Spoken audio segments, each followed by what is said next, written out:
Hello everybody, welcome to the Age Group Triathlon podcast. My name is Simon Olney, I'm a professional triathlon coach, and in this week's episode I'm going to be looking at the biggest money pits in triathlon. Now, before we get too deep into this, I wanted to make it clear that the majority of these, they are not a waste of money. It's not that they don't work, with one notable exception. The difference is, it's like if you have a pool, a swimming pool at your house. It sounds lovely. You go, oh yes, a pool, that would be brilliant. That's going to really improve my quality of life. And then you get the pool, you pay an arm and a leg to get it installed, but you say, but this is an investment. This is an investment. It's going to be so happy. The kids are going to love it. You know, we're going to have a great time. And then you look into the running costs, you look into the water treatment, you look into all of the hours of maintenance that you have to do. You may even have to hire somebody to come around each month and to clean the pool. And before long, the kids get bored of it. You take it for granted. And before you know it, you're throwing 4 figures a month at this swimming pool in your back garden that you might only use a handful of times a year. So this is the parallel that I'm trying to draw. I'm not saying that it's a waste of money. I'm not saying you shouldn't spend the money. I'm just saying that it can be that these things can either work out more expensive in the long run, or they're just not worth the money in the first place.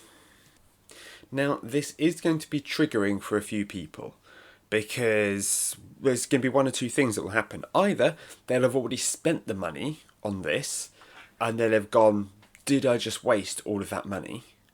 While there are also going to be others who have spent months or years lusting after these upgrades, these pieces of equipment, saving money, thinking that is what's going to make the difference, it's going to make me faster. And when they hear me say, actually, you know what, it's not worth it, that is going to create a little bit of confusion in them, because what they thought was going to be a really great investment, it turns out isn't such a great investment. And sometimes it makes us ask very hard questions over, well, what is it that's going to make me faster then? And the chances are it's going to be training. However, coaching in its own right can be a money pit. So we're going to touch on that at the end of the episode.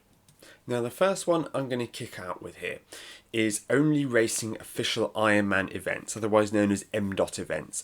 These are the officially branded Ironman or Ironman 70.3 events. Anything that's just a full distance, a half distance, a middle distance, an iron distance, a half iron distance. These terms in themselves, they are used universally by race organisers all over the world.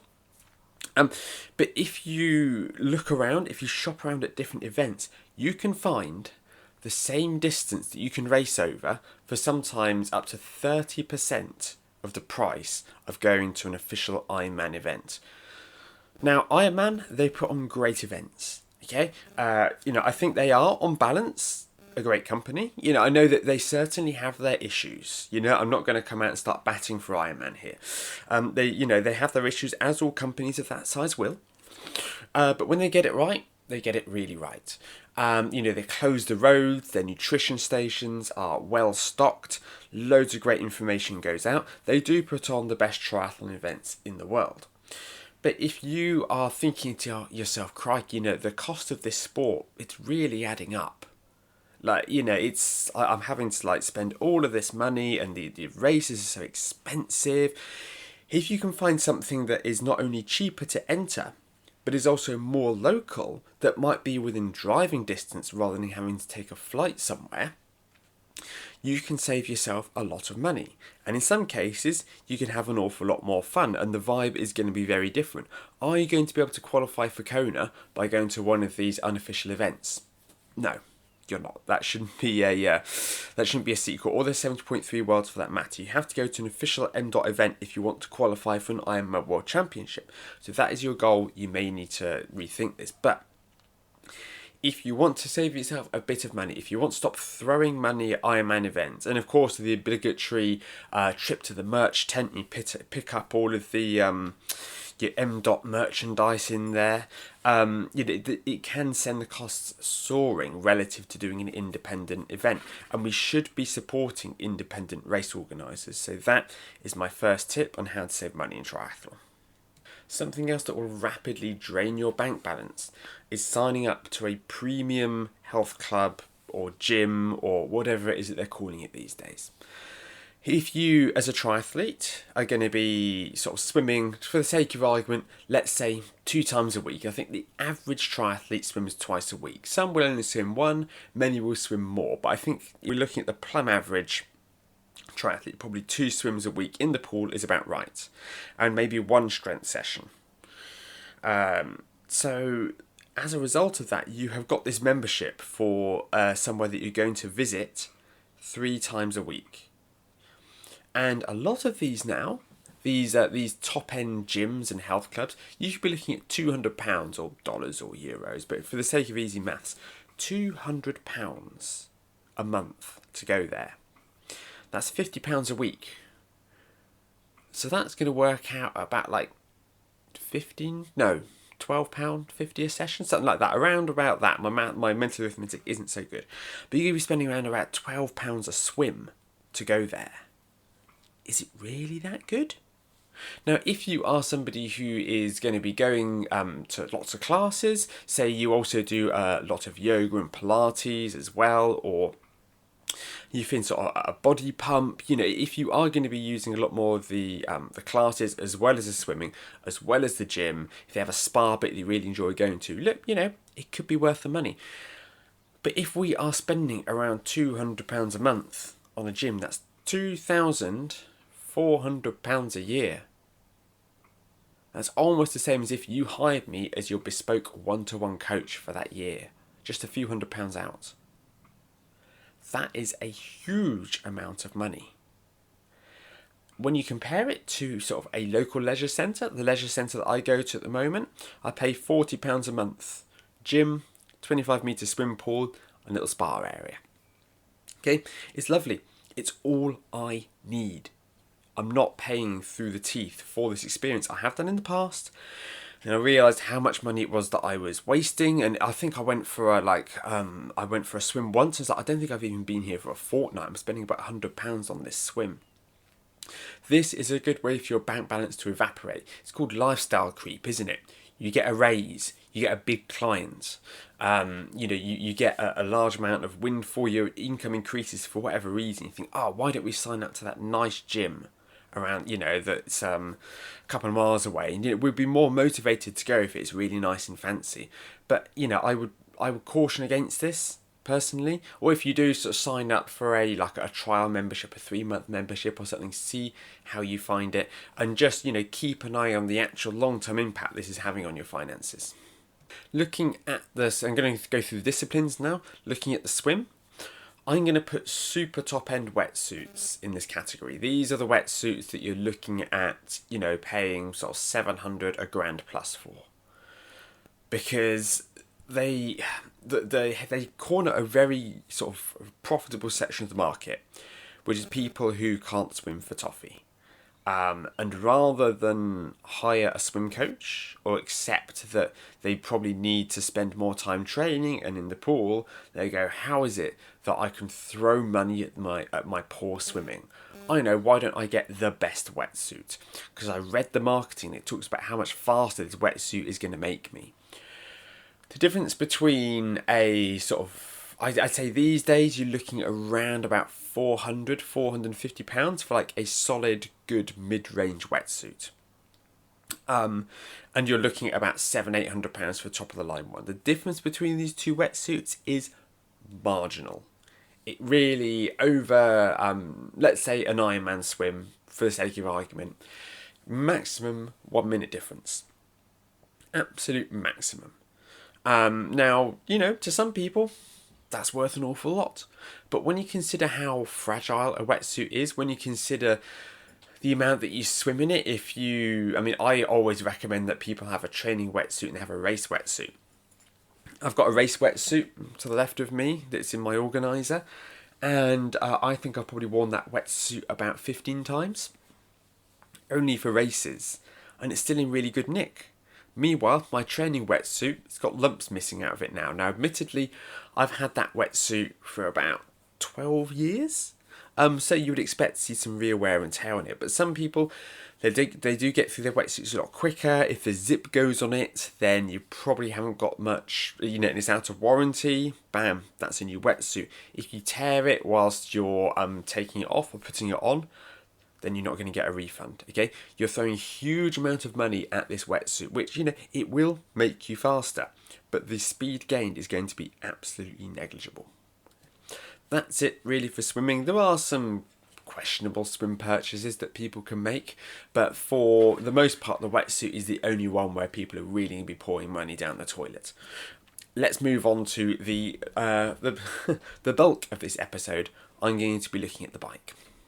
Now, it's hard to talk about expensive upgrades that probably aren't worth it without talking about deep section and disc wheels. Now, a deep section wheel, a disc wheel, as I've said previously, it will make you faster, but it's not going to pedal the bike for you. And this is a misconception that people have. And it kind of amuses and frustrates me in equal measure when you see people who are posting on Facebook groups, posting on social media, with a picture of their top-end time trial bike with all of the wheels, all of the gear, all of this expensive kit strapped onto it. And they're asking a really basic question about nutrition or training or whatever. And whilst, I don't want people to feel that they can't ask what they deem to be silly questions, you've got people who have thrown the kitchen sink at this sport. They have invested a huge amount of money into these upgrades that they're just not going to see the benefit from if they're not fast enough. Now, there is an argument that slower athletes actually get more benefit from aerodynamic upgrades than somebody who is at the top end of things because they're simply out on the course for longer. But conversely, the faster you go, the more air resistance you encounter and the more important aerodynamics become. So I think if you are looking to invest in your triathlon performance, if you're looking to build it up sort of slowly over the years, that disc wheels and deep section wheels, they should probably be the last upgrade that you buy for your bike. You want to make sure that you have everything else in place before you grab these. They will save you a bit of time. They will save you, say, a couple of minutes over a 70.3. But when you look at everything else, and don't get me wrong, a couple of minutes is a couple of minutes. But when you look at the cost of these and the fact that if you are riding with them and you hit a pothole, there is a chance you could find yourself in a lot of trouble. There's a chance the wheel could buckle, it could break, because these fast wheels, they don't have as many spokes. They don't have the same structural integrity as regular training wheels. And if you're on race day and if it's an Ironman event and the local authorities have been round and they've filled in all the potholes a week before and anything is marked out with spray paint, it's not such an issue.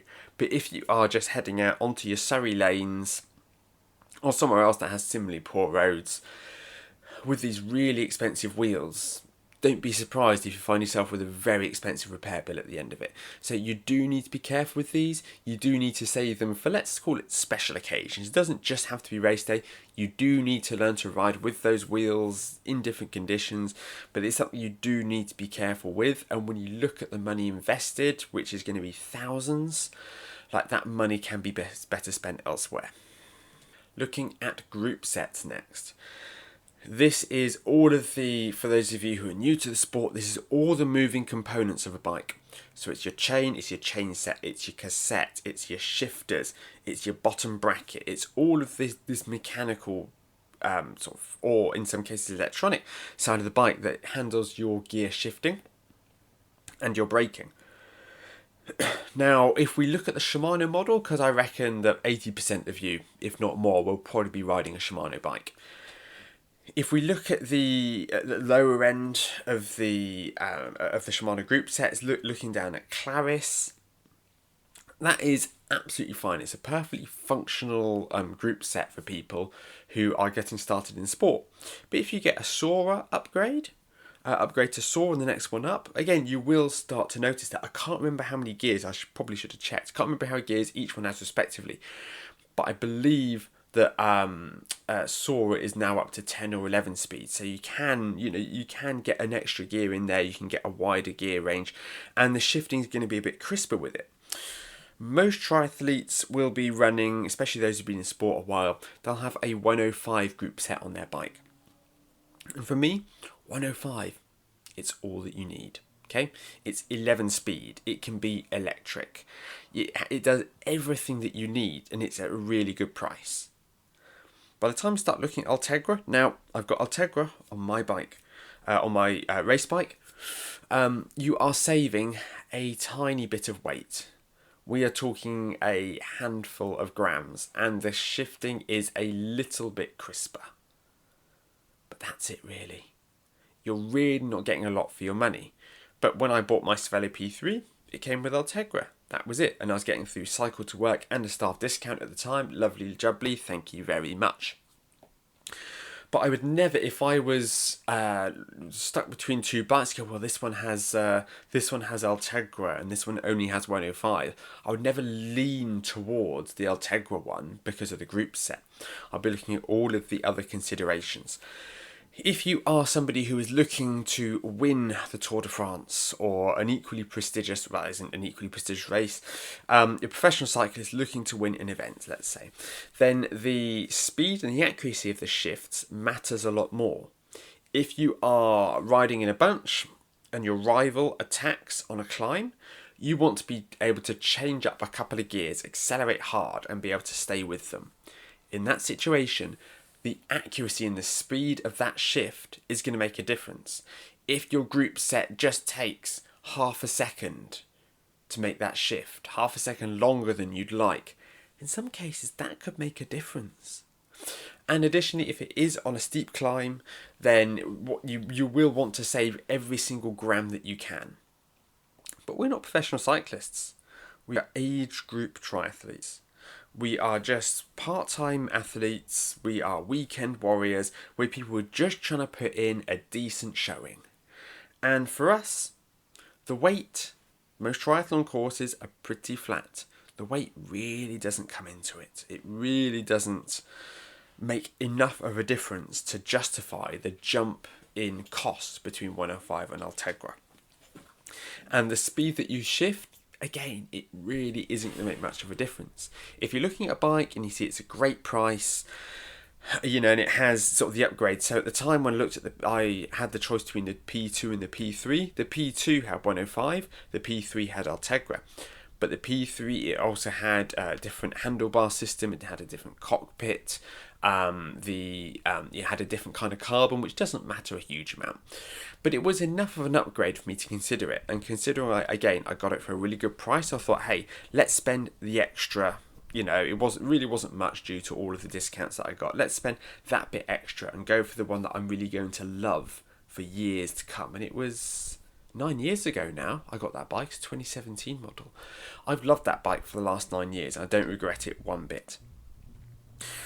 But realistically, the group set itself, it wasn't a major part of the consideration. By the time we start looking at the jump from Ultegra to Dura Ace, we really do have to question why. Now, Dura Ace is a fantastic group set. It is Shimano's best group set. But the cost of it, relative to the benefit that you gain, is pretty minimal. And people sort of make fun of it. They call it a dentist's group set because they're the only people who can afford it. By purchasing a Dura Ace group set, you are going to have the absolute best group set at that time, and you're also going to be funding the research and development, because the benefits of this year's Dura Ace will trickle down to the next generation of Ultegra. And then the following Dura Ace will have additional benefits. So that all this technology trickles down over the years. In fact, the 105 group set now is vastly superior to the Dura Ace group set when I first started cycling.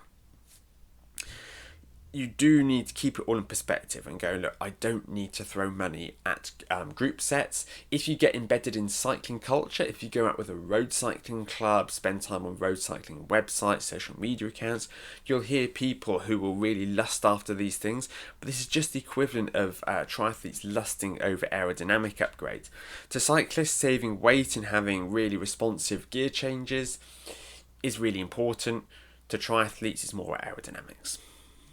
On the subject of bike upgrades, saving weight, going for ultra light components really is a waste of money for triathletes. If you are going to strip out a perfectly good component, whether it is your skewer, whether it's the bolts, whether it's a stem, whatever it may be, if it's a perfectly functional, perfectly well working, well maintained piece of equipment, and you're going to strip it out because you found one that's 20 grams lighter, you probably need to give your head a wobble. Unless you've got, all the money in the world, you don't need to worry about anything. And you've realised that by changing all of these components to lighter versions, you can save 200 grams across the bike.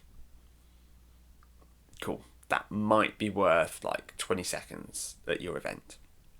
I'm not going to stop you, but becoming a weight weenie, saving all the weight that you can on your bike, it is a money pit. You could throw money at this forever and not see any real massive gains or changes in your performance. You'll have the satisfaction of having a really light bike that people can pick up and go, wow, it's so light, and you sit there and you can feel smug about that. Cool, but if that matters to you, that matters to you.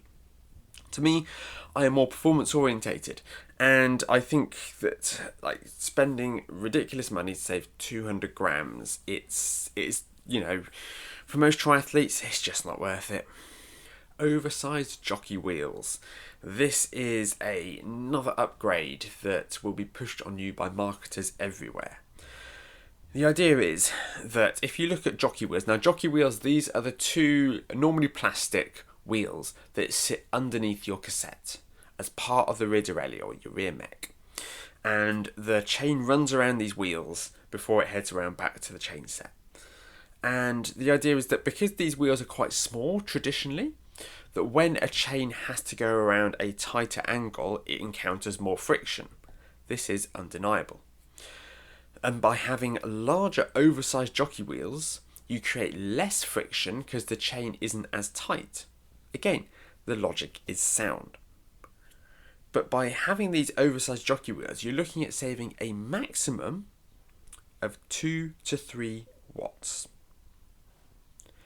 Now, if somebody offered me a free 2.5 watts, I think was the finding of the study, 2.6, those are free, I go, yeah, I'll take those, thank you very much.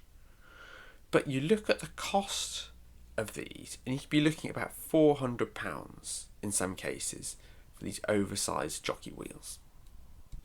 Now, someone recently paid me £400 12 weeks out from their Ironman event to take care of all of their training plan, personalised for them, all of their nutrition, their strength work. We're going to plan the race together. We are going to sit down, we are going to dot every I, we're going to cross every T, and we are going to help him get around that Ironman event. Okay, 12 weeks of coaching, £400. He's got access to all of my educational material on strength, on nutrition, on race day, on swimming technique, £400. Alternatively, for the same cash, you could get a jockey wheel that might save you 2.5 watts. You have to put these things into perspective here and go, well, what is it that's actually going to make me faster? Now, some people, they go, yeah, but you're only going to get the coaching for 12 weeks, but you'll be able to keep the jockey wheels forever. They want something tangible that's theirs. It's mine. I want to keep it. But the lessons that you learn from that coaching program, you're going to keep for the rest of your life. Again, it's up to you. Never going to tell somebody how they should spend their money, but this just seemed a good point to be able to tell somebody, hey, we have to keep things in perspective here, and we have to ask ourselves, what's actually going to make us faster? The downside of these oversized jockey wheels is that they can result in poorer shifting because it can unbalance the rear derailleur slightly due to the size of them and the additional weight. And you also have a slight aerodynamic penalty for running them. So for me, this aerodynamic penalty in itself, without even looking at the shifting performance, which again with triathletes can be a bit negligible, the aerodynamic penalty is going to undo any benefits that you gain from reduced friction. Next up on my list is premium bike wax. Now this is something that has appeared in the last 10 years especially. I remember when Bradley Wiggins did his hour record, I was there, I think it was around about 2017 that he did that. They created a bespoke, and at the time it was like incredibly expensive. It was like £1,000 a chain or something like that. They really went to work on this to optimise the drivetrain efficiency, and a bit of an industry has been born around this. You can now get wax that can cost about £165 per bottle. Now, how long that bottle or that block of wax lasts is going to depend on a number of factors. But the manufacturers claim it can save you 0.5 watts. Half a watt. Now, if I was taking on the hour record, might be worth it. But all of these tests, the tests that claim they can save you half a watt, or let's be generous, let's call it a watt. If we're going to save a watt, these tests, they are all done indoors in controlled conditions. And if the best they can find is a watt in these controlled conditions, next time you finish a long ride, have a look at your chain. Have a look at the dust and the dirt that it's picked up. Do you think there is a chance, just a possibility, that the detritus that you collect when you're riding outside for that length of time could cost you more than a watt in drivetrain efficiency? Yeah, I think it might. And so you have to ask yourself, is it really worth, no matter how serious I am about my performance, is it worth the cost and the faff of this? Because you have to, ideally have like a new chain when you switch to this wax to make sure that you don't have any previous wax or lube on the chain, to get this new chain, to get this expensive wax, to go through all of this for the sake of saving this watt, half a watt. Now, if somebody, again, is a professional cyclist taking on a time trial, and at this extra watt, it could save them a couple of seconds over a 40k time trial. That could be the difference between them winning and losing. Yeah, you definitely want to make sure that you have that. But for us as amateur athletes, I don't believe it's worth it.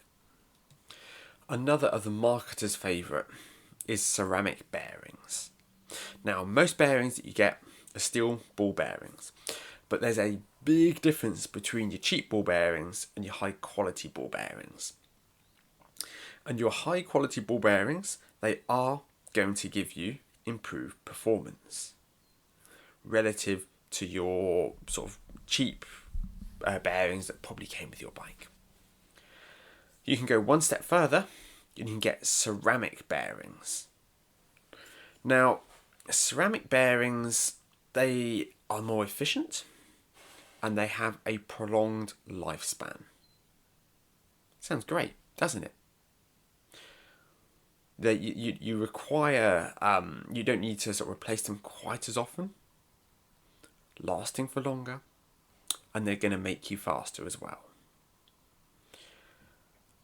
But unfortunately, the numbers don't really reflect that when you look at the cost relative to what can be saved. Now, some independent testing compared two bottom brackets, a ceramic bottom bracket and a good quality, I think it actually might have been like a top quality steel bottom bracket as opposed to the top quality ceramic bottom bracket, because actually a good quality steel bearing is going to be of superior sort of quality to a cheap ceramic bearing, actually. As is often the way with these things, it's like a good aluminium frame can be better than a poor carbon frame. But they compared these two, and they found the ceramic bearings in the bottom bracket saved you 0.03 watts that, it goes beyond marginal gains, really, doesn't it? Now, that is the bottom bracket itself. If you add in the bearings in the wheels, the bearings in the headset, they aren't going to improve efficiency. It's just going to give you a better lifespan in those bearings at the top there. But if your wheels run that bit smoother and your bottom bracket runs that bit smoother, you might save 0.1 of a watt. Now, of course, the manufacturers of these bearings, they have quite different numbers. But even their best estimates are around about 4 watts. And I'm always skeptical of the claims that are made by manufacturers, I have to say. Because they want to give you the most overly inflated figures to encourage you to spend money with them. So I'm not calling them liars.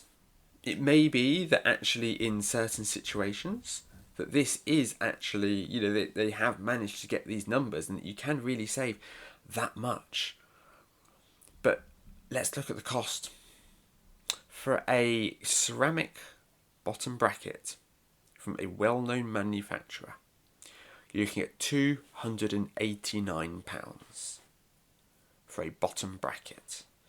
That's before we look at the wheels or the headset. £289. And additionally, whilst they will last longer, they do need a bit more attention. And the manufacturer in question recommends that their products need to be serviced twice a year. So twice a year, you need to take your bike to the bike shop to have your bearings serviced. It's not adding up for me personally. So I would definitely put ceramic bearings down as being, one of those that sounds a lot better than it actually is. Now, if you go into a bike shop, they'll sometimes have, or we had it in the bike shop that I used to work at, a little stand, and there are some jockey wheels on there, and you spin the wheels, and you spin the steel bearings, and they've no doubt got the cheapest, nastiest steel bearings that they can. You spin it with your finger, and it spins for a couple of rotations, and then it stops, and you spin this other one made by a well-known manufacturer, and it spins for ages, and you think, wow, think of all the additional friction that's being created there. But the reality is, out there on the road, when we're racing, these really don't make much of a difference. Now, if you are an elite level athlete, if you're looking for every gain that you can, if your bike is going to get serviced that often anyway, if you have all of the money to spend, sure, go for it. Like I say, these will make you faster. Everything almost in this list will make you faster. But that's not to say that it's not a bit of a money pit. Somewhere else you can shovel banknotes at is your cockpit, the front end of a time trial bike. We're talking about predominantly the base bar, the aero bars, how you have the wiring of everything. This is something that you can throw like silly amounts of money at to get a little bit faster, a little bit more optimized at the front end of your bike. And this is the gains that can be made with aerodynamics can be relatively significant. It's just you have to keep it in perspective. If you are looking at this base bar here that combined with this stack, they reckon it can save you sort of 2 or 3 watts. Go, 2 or 3 watts onto my FTP? Wouldn't say no to that, but how much are you paying for that? And does it take into consideration these figures, everything else that you have on the front of your bike? Because most people will have some kind of hydration system, triathletes at least, have some kind of hydration system at the front of their bike. It could be that it's a torpedo, it could be that it is a bottle. Whatever that is, you do need to take this into account and how much that hydration system will disrupt the aerodynamics, and is it actually going to, sort of completely invalidate any money that you spend on that cockpit there. I know a guy, he went to Kona, a very, a great athlete. He's just a runner now, stepped away from long distance triathlon. But he said that, he spent a lot of money on this cockpit for his bike, but everything's tied and integrated now and it makes him happy. Yeah, fair enough. That's up to him. It's, for him to spend his money how he likes. But for a lot of people, it can be more the satisfaction of having it look neat and tidy, knowing that things are aerodynamic, as opposed to benefits on the road. I think that's it for the bike. as far as cycling goes, it is the sport where you are most likely to be able to sort of just spend silly amounts of money for very little gain. But that's not to say the same isn't true in running, where predictably I'm going to be talking about carbon plated running shoes. Now, carbon plated running shoes will make you faster, but there is a bit of a disconnect between perceived benefits and actual benefits. So the number that's often quoted from when these shoes first came out is a 4% improvement. 4% improvement.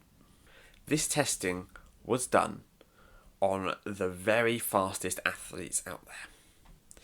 Elite marathon runners, in fact, and they found a 4% benefit. Now, 4%, let's be honest, it's massive. That is not the kind of gain that you can simply look at and you go, I don't really care about the 4% if you're an elite marathon runner. If an elite marathon runner turns up in a pair of shoes that don't have a carbon plate in them in 2026, I don't know why they're even bothering racing, because they will be left behind. But for amateur athletes, it's quite a different story, because it's the equivalent, I think, in some cases, of putting the suspension from a Formula One car into my mum's Nissan Micra. Will it give her a better ride? Yes, it will, but there's not enough force going through those springs to actually really justify the cost of doing so. So when you're looking at the efficiencies that you gain from these carbon plated shoes, then you're looking at the amount of force that an elite marathon runner will hit the ground with, how their feet rolls and pushes off of the ground, and you get this 4% improvement in efficiency.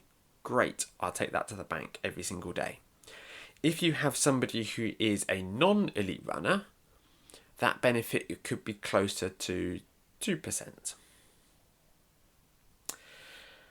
Or even in some cases, 1%.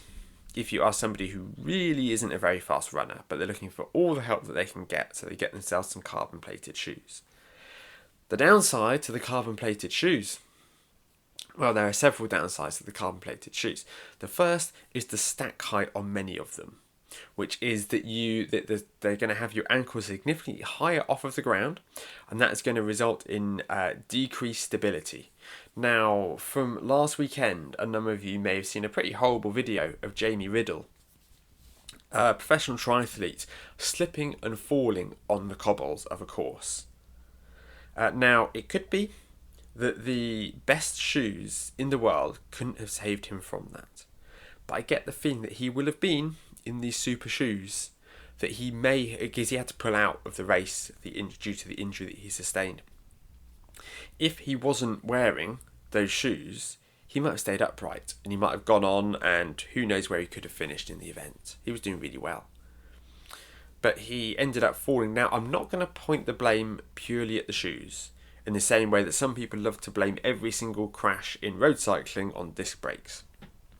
But it does raise the question, if his ankle was lower to the ground, if he had more stability in that shoe, would he have fallen? I don't know. He doesn't know. Nobody knows. I'm just talking about the potential issues that you can have, because when you watch athletes go around these 180-degree turns, especially on running courses, you can see how long it takes them to slow down and go around this corner and get back up to speed with these carbon-plated shoes. And if you are not seeing this 4% improvement, if you're only seeing a 1% improvement, are you losing any time that you make up from having these shoes in the twisty turny corners? Maybe, I don't know.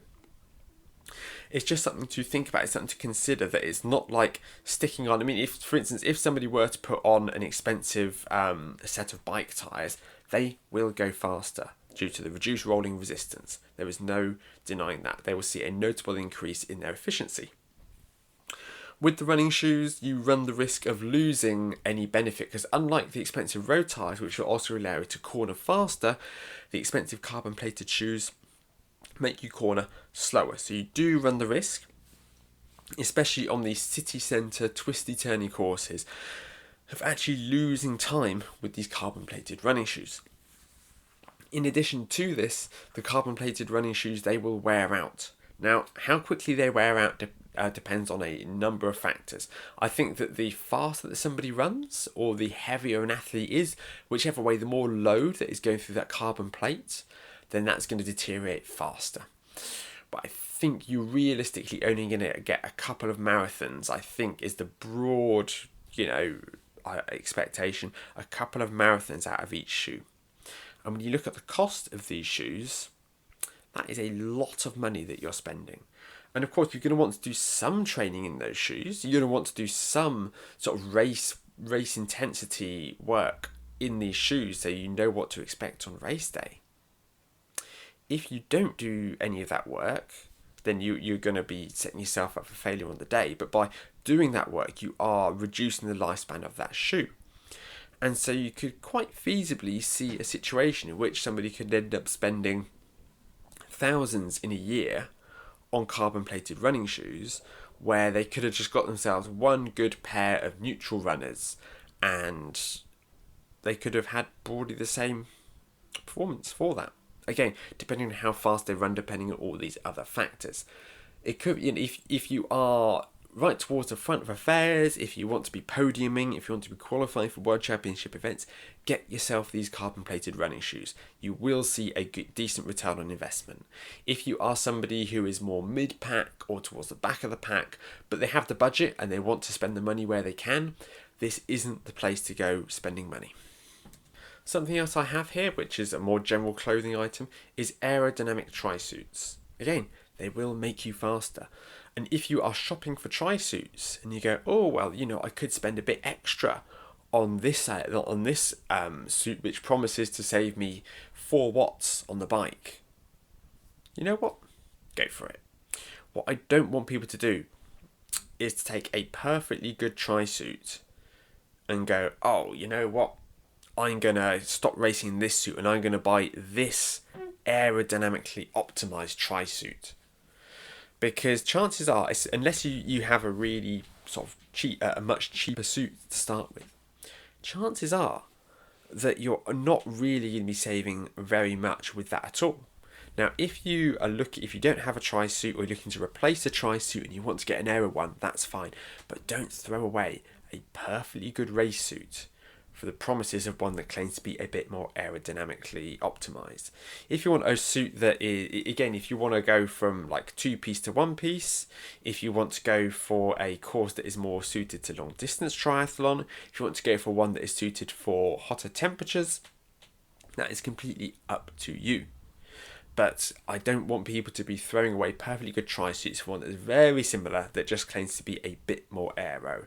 Because another suit will come out next year that claims to be even more aero, and you have to claim, well, how much money do I want to keep throwing at this? Meal prep services or any other kind of food subscription, I don't want to name brand names, but I think you can think of these different ones. You get leaflets through the door, get all the ingredients through and recipes and all of that. These can sound quite appealing, and I can't remember how we came into it. I think we got a box for free when I was living in London with my ex. And I remember it sort of came through the door. We were quite interested in it. But when we went through, we opened it up and we realised what actually came in the box and how they had the materials they'd used to keep the cold stuff cold, which really wasn't very environmentally friendly.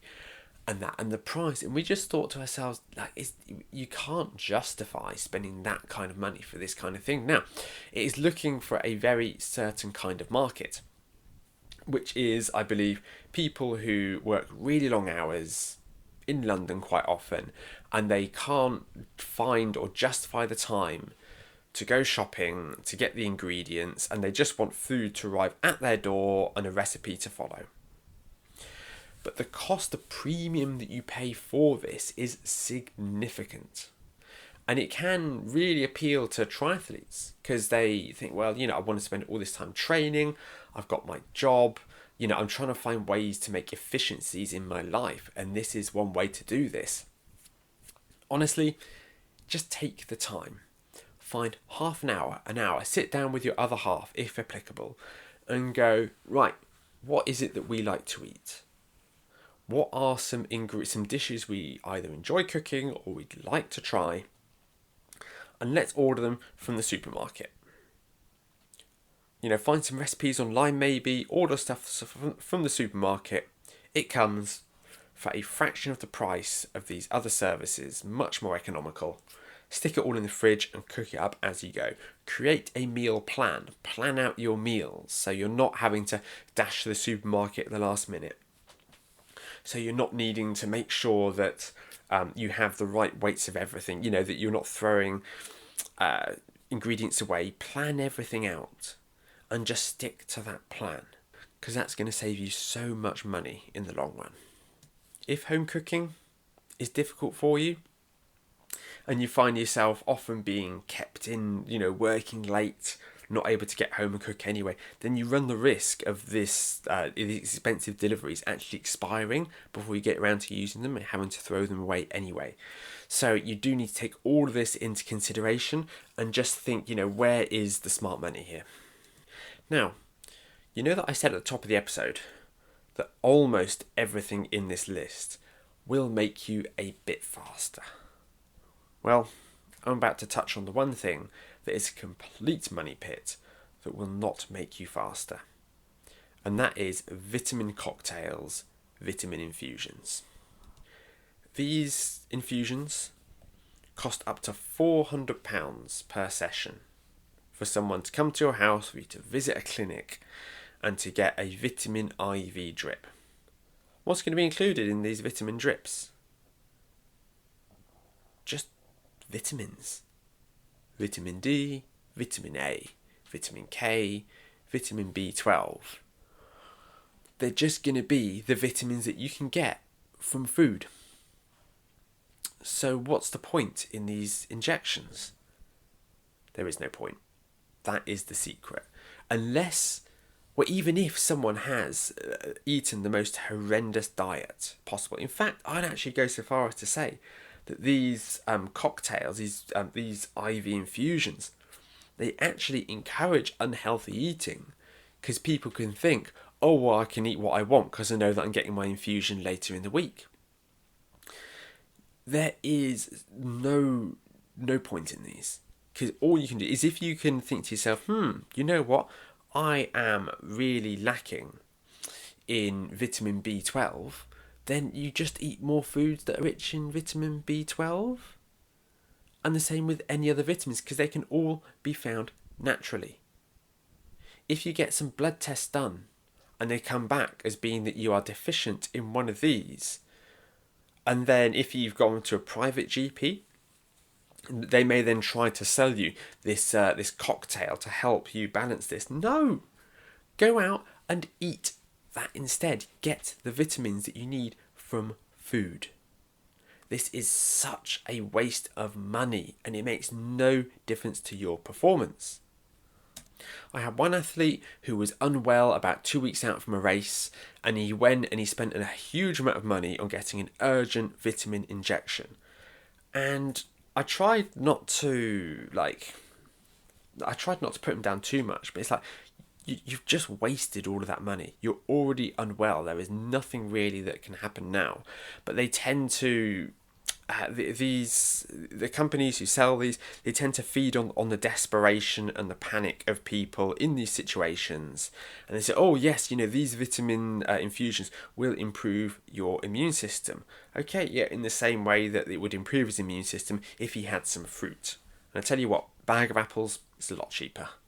A friend of mine from the running club that I used to be a member of, she had a daughter who very sadly had several health issues and disabilities. I think she spent about as much time at Great Ormond Street as she did at home. And during her short life, she required a lot of these vitamin infusions because she did not have a healthy body. And that they needed to support her vital functions with these infusions. And companies that were buying these up and selling them off privately actually impacted the supply, the global supply, and the ability of her to get the care that she needed. So please think twice if you're considering these. Off the back of that, I am going to very broadly, and again there are numerous exceptions to this, I'm just going to mention private healthcare in general, in the UK at least. If you go and you try to get care from the NHS, emphasis on try sometimes, they are going to give you the care that you need and nothing else. Because they want to save money. Because they want to spend the taxpayers' money wisely. Now, I am a big believer in the NHS. Again, it's not perfect. I'm not going to defend it to the hilt. But they are very good at being honest with you, being straight up. And sometimes you do need to push them a little bit to get sort of the care that you need. But sometimes the fact of the matter is that they just don't have the capacity to be able to give everyone the care that they deserve. And the way that the NHS will triage things, I'm going to use the example of some friends of mine. One half of the couple, he has been suffering with hip issues for several years, and they think they might finally be getting to a point where they might actually be able to get him a hip replacement. If somebody's in that position and they have the means to be able to get their hip done privately, I fully support that. If it is causing you quality of life issues, if you go and you can pay privately to get this operation done, go for it. The issue I have is, friends of mine who have gone to private GPs and they are there to make a profit. And whereas an NHS GP, you will go there, and as I said, sometimes you do have to strong arm them to be able to get you a referral or get you some tests. But they will go there and they will try to keep you healthy. They'll try to keep you alive. That is their job. Whereas if you go to a private GP, they are more likely to try to find something that is out of balance and recommend you a treatment to try and correct that. Because they want the referral to the private hospital, because they are almost certain you're going to be getting a kickback from that private hospital for all the referrals that they make. And if you have, some people who've got a lot of money but don't know a huge amount about the human body, they can really have the wool pulled over their eyes. And in some cases, they can end up spending huge amounts of money for conditions that aren't really going to affect them at all. And the treatments really aren't very proven and they don't help them an enormous amount. But they feel that they're getting exceptional care. This next one, I already feel a bit sick before I even say it. I have to wash my mouth out with soap. And I want to make it very clear that this is only a small percentage of cases. But physiotherapy. I'm sorry. I know I just made an awful lot of people feel suddenly nauseous. Most physios are fantastic. You can go to them and they will diagnose an issue for you, and they will then be able to put you on a plan, and you'll be able to go back to them and you'll be able to get all the help that you need to recover. But not all physios are built equal. When I go to the physio, when I have an injury, they'll have a look at me, they'll do some tests, we'll hopefully find out what the cause of the injury is, and they will give me some exercises to go away and do. And often, they will then try to sell me sessions with the physio, rehab sessions. Which is where, essentially, I would go back to the practice and I would do a session of rehab exercises with the physio, who would then be watching me move and giving me slight adjustments and suggestions. For the bargain price of around about £75 a session. Now, I'm not saying it's a complete waste of money, but what I do as a result is I'll go there, I'll get this diagnosis, I'll get the exercises I need to do. I'll go away and I'll do the exercises. And if after 6 weeks there is no notable improvement, I might go back for a follow-up and go, okay, I've been doing these exercises for 6 weeks now. I'm not noticing any improvement. Can we have a look? Can we see what's going on here? The issue is when you will have physios that will smell money and will try to book somebody in for 2 or 3 one-to-one sessions with a physio where they are performing these same exercises again and again. Now, some people They might need that. They might want that. But you can find yourself in a number of these situations, again, in this world of sort of private healthcare. You can find yourself being sort of pressured, being railroaded onto this expensive program because you are made to feel that if you don't, you're going to be unwell or you're not going to recover or something like that. So be careful. Again, most physios, they are perfectly legitimate practitioners. They are very fair. They will not try to press you into these things, but sometimes you will have those that you'll go to, you'll get an assessment and they go, oh, it's not looking good. You need to do this, which is going to cost you thousands to make sure that you can get back to running. And people, they're frustrated with their running, being unable to run, and they will get the checkbook out because they think this is what they need. Where actually they could have got broadly the same results if they had the sort of the discipline and the motivation to do them all at home on their own. Now I'm going to look at where coaching might be a complete waste of money, where you can end up throwing thousands at coaching and seeing no benefit whatsoever.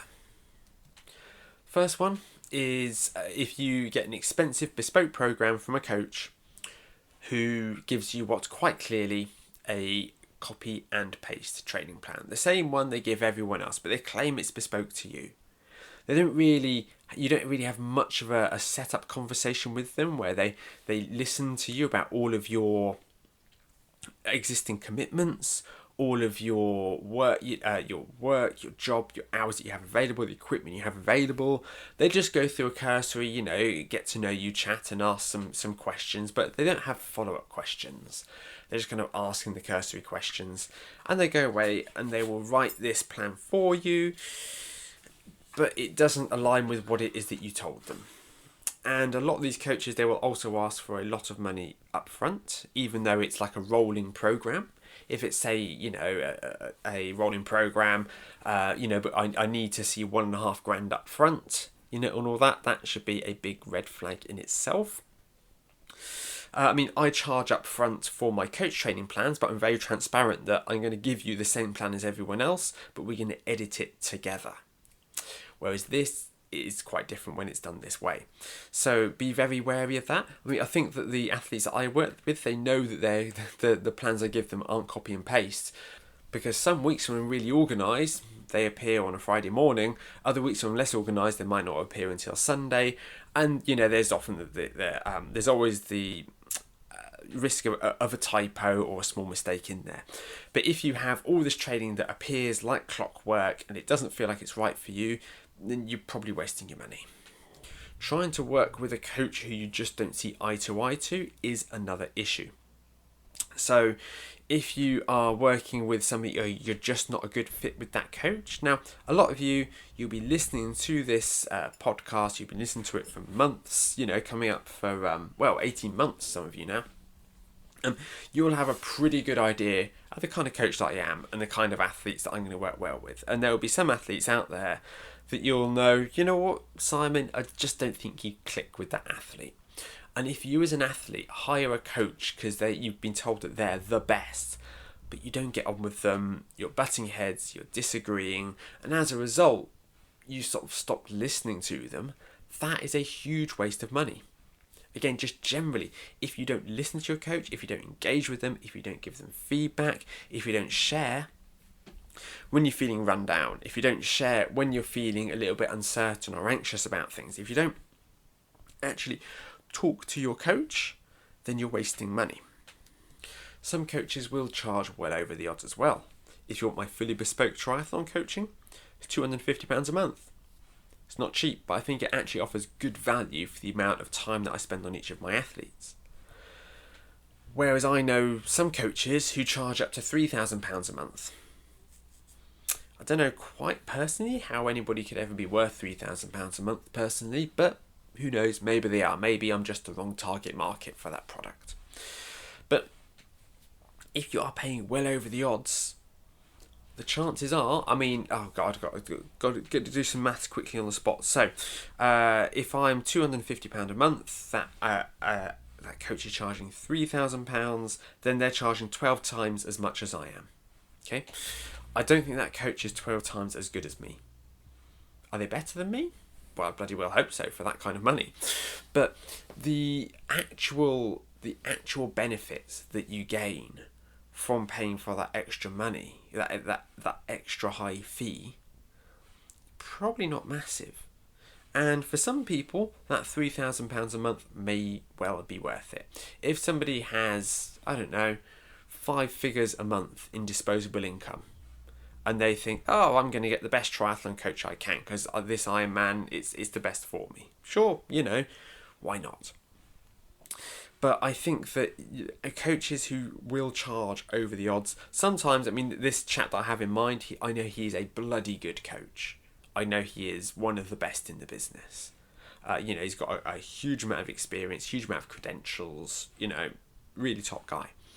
Some coaches, they will charge way more than they could possibly be worth. So if you look at a coach that might charge £1,000 a month, but would have much less experience and qualifications than myself, but they're just selling themselves as being this premium product because they know that by selling themselves as being a luxury triathlon coach or a premium triathlon coach, by branding themselves as such, they can, if they can hoodwink 3 people to sign up with them, that's £3,000 a month, and they can live really happily off of that. But the chances are the coaching that they get isn't actually going to be all that different to what it was that I would offer. In fact, it may not even be as good in some cases. And let's be honest, a lot of cases in which you are throwing that kind of money at coaching, then it is going to be a bit of a money pit unless you see astronomical results and other athletes like you have seen similar results. Another kind of coaching money pit is the swim coach who wants you back repeatedly. Now, when I used to do more in the way of in-person swim coaching, which I don't really do that much at all anymore, I would have athletes come along, and if I, saw them swimming, I could normally pick out 2 or 3 things that I want to think about. Okay, let's focus on exhaling in the water. Let's change your head position. Let's bring that hand entry further away from the head. Okay, and that will then give us a really good insight. It gives me good insight into them as a swimmer. It gives them plenty to go away and to work on.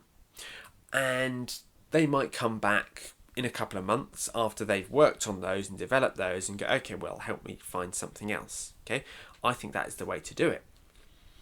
I know some coaches who often own endless pools, and they could well charge £150 for a coach session, which, when you consider their expertise and the overheads that they have running a endless pool, okay, I'm not saying it is, they're overcharging there, but there is no denying the fact that if you want to go back every week, every fortnight, like they want you to, then that is going to start racking up really quickly.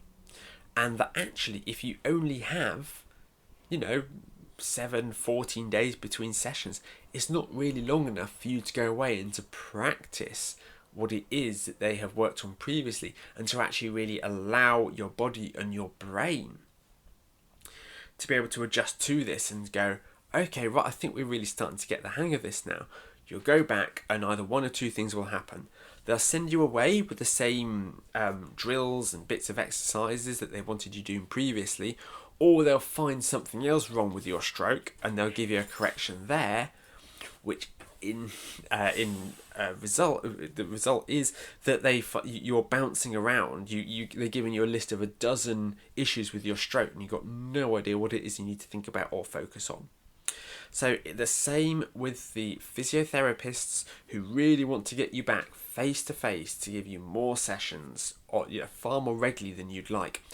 Don't be afraid to push back. Don't be afraid to go, look, I'm quite happy, I'm enjoying what is it I'm doing at the moment, and I'll come back to you in a couple of months when I've really got my head around this, so we can find something else to work on together. Now, please don't take this as me telling you not to buy any of these, with the exception of the vitamin infusion. Instead, we need to look at it through the lens of, is this actually really going to help me for the money that I'm spending? Because, if somebody, gets out the Amex and goes, I'm going to get the deep section wheels, I'm going to get the ceramic bearings, I'm going to get the oversized jockey wheels, I'm going to get the most aero cockpit that I can, I'm going to get the carbon plated running shoes, I'm going to get all the physiotherapy sessions that I need, okay? I am never going to take that away from you, because if somebody does that and they have all the training to back it up, they will see an impact on their time. Each of those upgrades may only save them 10 seconds here, 15 seconds here, maybe a minute here. But over the course of the race, stacking all of those together, yeah, it could end up saving them several minutes. It could, really propel them onto the podium where they wouldn't be previously. But don't underestimate the overall cost of this. And you have to ask yourself, does the money invested reflect how important this is to me? Because I don't want people trying to do the triathlon equivalent of keeping up with Joneses, of buying all this stuff that they don't really need, that isn't really going to impact them and make them faster, because they want to be seen to have the right kit on the group ride, or they want to be seen to be running in the right shoes, or to have this or to have that, because the costs of this can soar pretty quickly. In the same way that spending loads of money on a pool in your garden isn't necessarily a waste of money at all if you make use of it and it's really important to you. If you're doing it just as a status symbol, it can cost you a lot of money in the long run. Thank you once again for joining me this week. If you found it useful, please subscribe, please leave me a rating, I would really appreciate that. And I'll see you all next Tuesday morning.